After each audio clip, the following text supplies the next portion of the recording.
राजपुरम एक ऐसा विशाल गांव था जिसकी आबादी कम थी और वहां के लोग एक गहरे डर के साए में जी रहे थे। गांव में बूढ़े और जवान लोग ज्यादा थे और बच्चों में सिर्फ लड़कियां ही थीं। इसका कारण था गांव का एक भयानक श्राप। जब भी किसी के घर लड़के का जन्म होता, एक काला साया आकर उसका सर ही धड़ से अलग कर देता। बच्चा पहली सांस भी नहीं ले पाता था। यह एक ऐसी विकट समस्या थी जिसने गांव के लोगों को निराशा में डुबो दिया था। कम आबादी के चलते गांव में व्यापार, स्कूल सब बंद हो चुके थे और प्रगति पूरी तरह थम सी चुकी थी। इसी माहौल में एक दोपहर एक औरत अपने घर में खाना बना रही थी कि अचानक उसे चक्कर आया और वह गिर पड़ी। उसकी तेज चीख सुनकर उसका पति भागा भागा किचन में आया और तुरंत हड़बड़ी से उसे उठाकर अस्पताल ले गया। वहां नर्स ने औरत को लंबे समय तक चेक किया और उसके बाद पति को खुशखबरी दी। देखिए भाई साहब, आप बिल्कुल चिंता न करें, घबराने की कोई बात नहीं है। आपकी पत्नी को चक्कर इसलिए आए थे क्योंकि वह प्रेग्नेंट है। उन्हें जल्द ही बच्चा होने वाला है। अब बेटा होगा या बेटी, यह तो उस ऊपर वाले के हाथ में है। आप बस थोड़ा सब्र रखिए। जाइए बाहर इंतजार कीजिए, जब समय आएगा मैं आपको अंदर बुला लूंगी। ये सुनकर पति खुश तो हुआ, लेकिन अंदर से डर भी गया कि कहीं लड़का न हो जाए।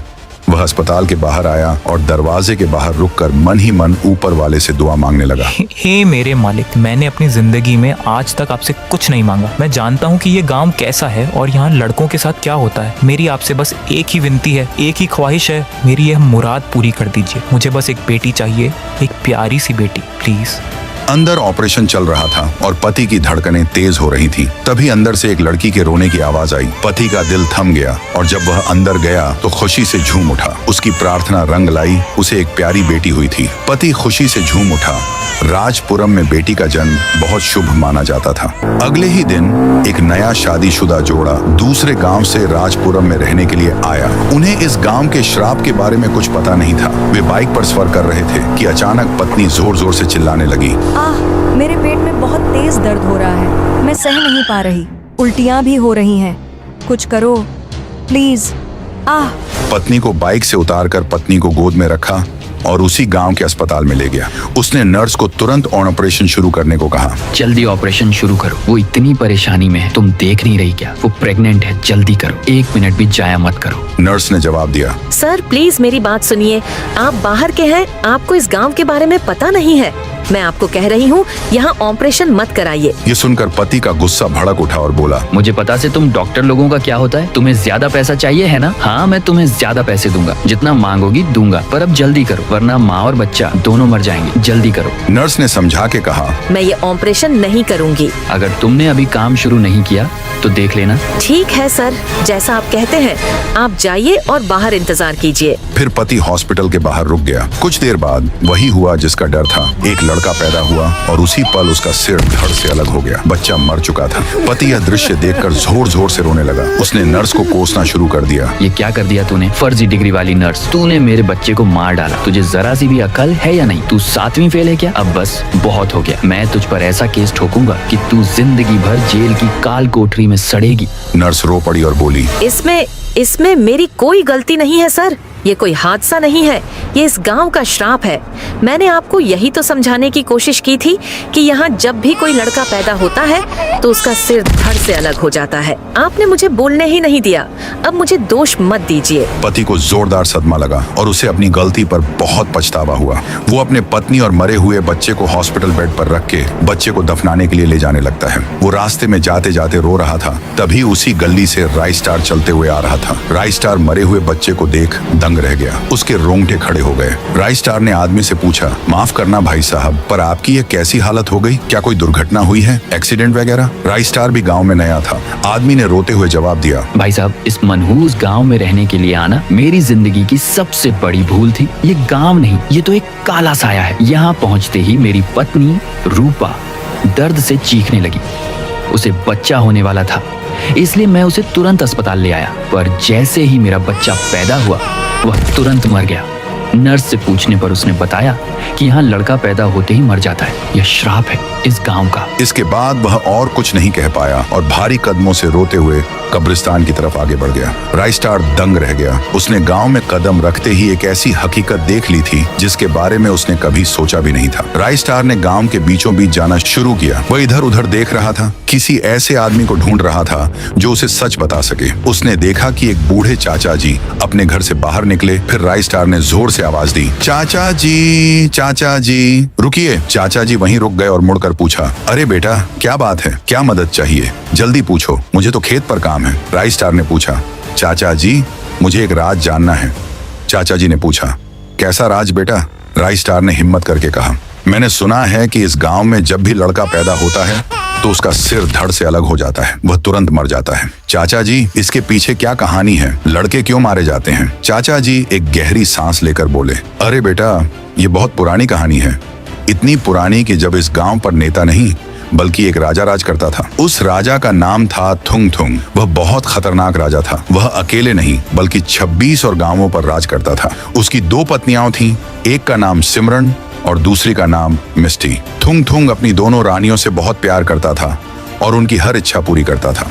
एक दिन रानी मिस्टी ने राजा को एक खुशखबरी दी। पति परमेश्वर, आज मैं आपको वह खुशी देने वाली हूँ जिसका इंतजार आपको सदियों से है। हमारे दरबार में नया राजकुमार आने वाला है। मैं आपके वारिस को जन्म देने वाली हूँ। राजा थुंग थुंग खुश तो हुआ, पर उसे एक बात बिल्कुल मंजूर नहीं थी, लड़की का पैदा होना। उसने मिस्टी से साफ साफ कह दिया, सुनो मिस्टी, अगर बेटा हुआ तो मैं अपने वचन से मुकरूंगा नहीं। पूरे गांव की सड़कों पर सोने के सिक्के बिछा दिए जाएंगे। पर अगर बेटी हुई तो समझ लो, तुम्हारा और उस बच्ची का अंजाम बहुत बुरा होगा। मेरे राज में कमजोर वारिस की कोई जगह नहीं। मिस्टी ने राजा को दिलासा दिया। आप निश्चित रहिए मेरे स्वामी, मुझे अपने प्रेम पर, अपने भाग्य पर पूरा यकीन है। मेरा बच्चा एक साहसी बेटा ही होगा। आप चिंता छोड़कर जश्न की तैयारी कीजिए। जलन और बदला। थुंग थुंग रानी मिस्टी को ज्यादा प्यार करता था। ये बात सिमरन को जरा भी अच्छी नहीं लगती थी। उसके मन में जलन की आग जल रही थी। वह कुछ बुरा करने की सोच रही थी। कुछ महीनों बाद रानी मिस्टी को बच्चा होने वाला था। राजा थुंग थुंग बेचैन होकर सिमरन के साथ बाहर इंतजार कर रहा था। अंदर नर्स ऑपरेशन कर रही थी और थुंग थुंग का दिल जोर जोर से धड़क रहा था। तभी अंदर से एक लड़के के रोने की आवाज आई। बेटे की आवाज सुनते ही थुंग थुंग खुशी से नाचने लगा और कहने लगा, राजकुमार, मेरा वारिस आ गया। आज पूरे 26 गांवों में जश्न मनेगा। सोना बिछा दो अभी। लेकिन सिमरन की जलन और बढ़ गई। वह इस बात से नाराज थी कि बेटा हुआ है। राजा तो अब सारा ध्यान इसी पर देगा। खुशी मनाते राजा की नजरों से बचकर सिमरन चुपके से हॉस्पिटल के दूसरे दरवाजे से अंदर गई। उसने मिस्टी के बेड के पास देखा। वहाँ एक छोटा और सुंदर सा बेटा लेटा हुआ था। सिमरन सोचने लगी, धिक्कार है, बेटा हो गया। अब राजा मेरी तरफ देखेगा भी नहीं। मुझे अपना बदला लेना ही होगा। ये मेरी आखिरी चाल है। शैतान सिमरन ने क्या किया पता है?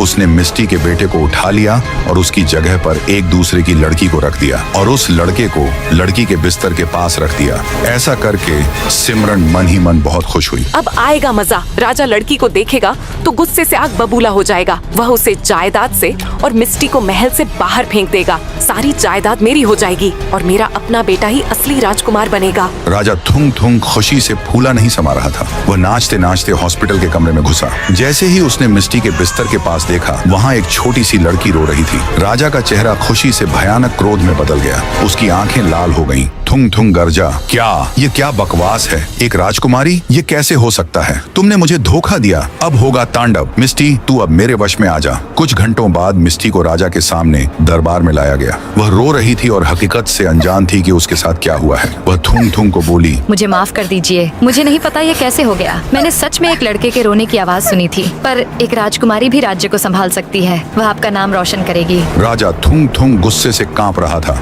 वह जोर से दहाड़ा, बस बहुत हो गया। मैंने तुझे पहले ही कहा था। अब निकल जा यहाँ से। आज से तेरा और मेरा कोई रिश्ता नहीं है। मैं तुझे अपनी सारी जायदाद से निकालता हूँ। दफा हो जा यहाँ से इस पल। फिर उस जालिम राजा ने मिस्टी और बेटी को डंडों से मारते हुए दरबार से बाहर भगा दिया गया। मिस्टी रोती रही। ये सब देखकर सिमरन खुशी से जोर जोर से हंसने लगी। उसकी हंसी पूरे दरबार में गूंज उठी।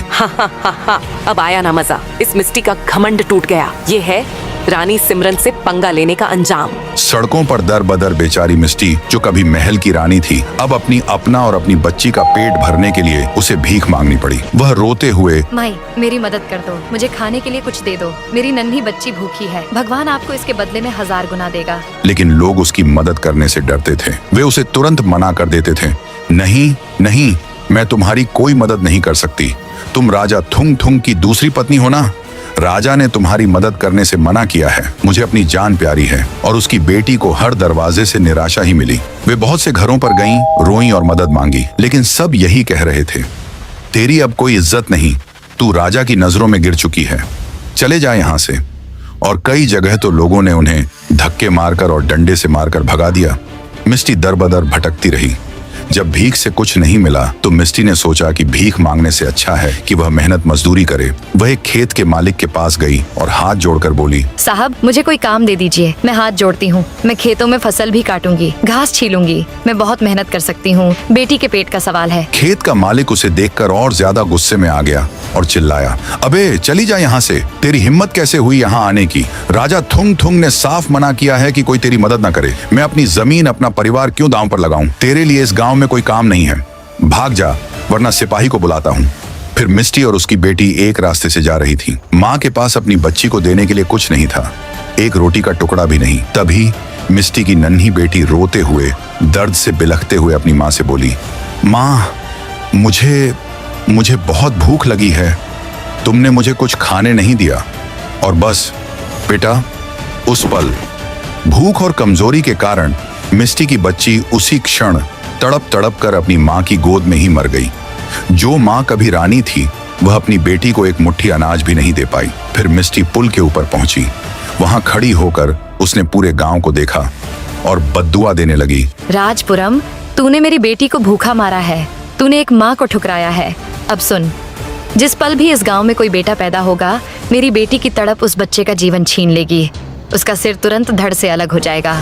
ये गांव कभी अपनी अगली पीढ़ी नहीं देख पाएगा।